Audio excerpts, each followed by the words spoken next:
G'day everybody, I hope you're going well. Today I have some coins to show you. I have a $1 coin and a $2 coin. And we call these coins gold coins because of their colour, but they're not really gold. In fact, they don't have any gold in them. They're just a mix of different metals. If they were gold, they'll probably be a bit brighter, a bit shinier. And if they were pure gold, then if I got my thumbnail and I pushed into it really hard, you'd be able to see a scratch mark in there, because real gold is actually quite soft. That reminds me of our Bible sentence for this week.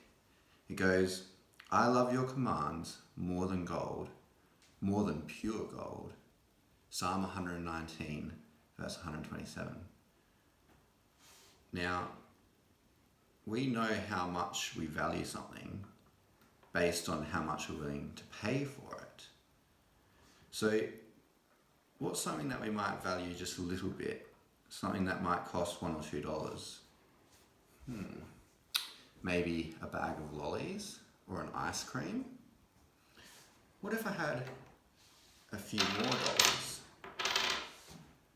Maybe you could buy a milkshake or a burger. If I had a whole lot of money, what could I buy? What do you reckon I could buy with this much money? Something a little bit more valuable? Maybe some cheap shoes or a movie ticket? I might even be able to buy a meal in a restaurant.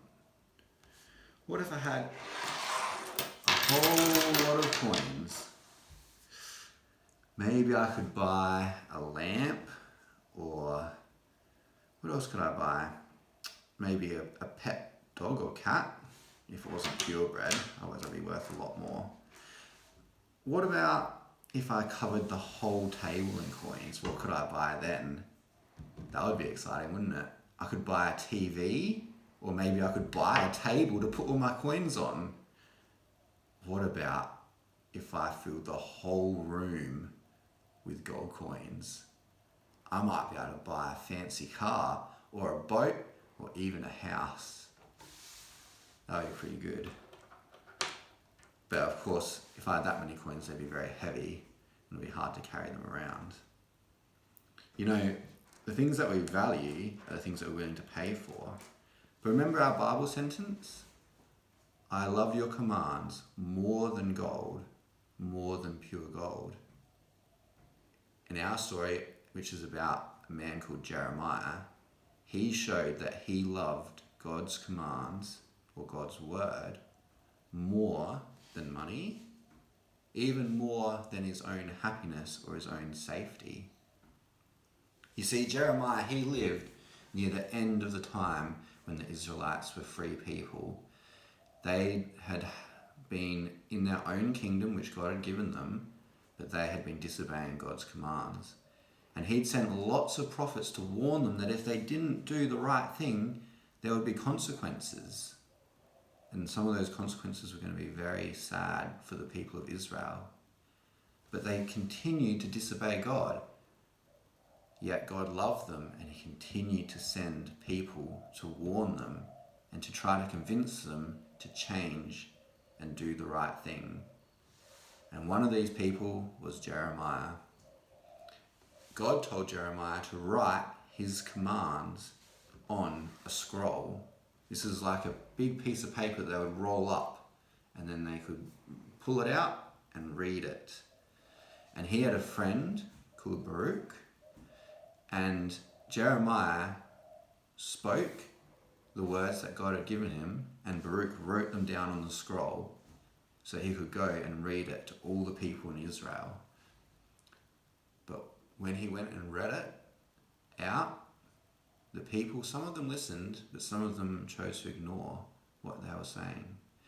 And then when the king heard what Baruch had been reading out, he asked to hear for himself.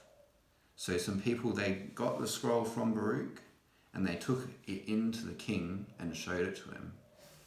Now, do you think the king valued the words of God that had been written on the scroll?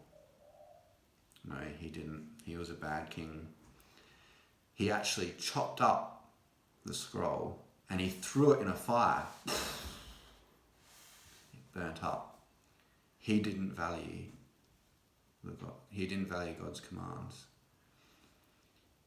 In fact, he tried to get Jeremiah thrown into prison. But Jeremiah and Baruch, they rewrote God's commands on a new scroll because they knew how important it was for the people to hear God's word. And they continued to tell the people of Israel that they needed to change and do the right thing, or else there were going to be dire consequences. Now, Jeremiah suffered many things because he was brave and tried to do the right thing. He got thrown into a big hole in the ground. He even got put in jail, and he suffered a lot. And the people, they didn't listen, and the bad consequences came. The people of Israel were defeated by their enemies and they were taken off as slaves, and the kingdom of Israel was no more. It's very sad. But you know what? God still had a plan. He'd had his plan all along. He had a plan to send Jesus to save all people, not just the Israelites. And we know about this because it's in God's Bible, his word. And we know about that hope that we have because Jesus died for each and every one of us. And that is why God's word is so valuable, worth more than a few gold coins, worth more than a lot of pure gold. Remember, I love got your commands more than gold, more than pure gold. Psalm 119, verse 127. That's all. I hope you enjoy the activities once more, and I'll see you all next week. Bye.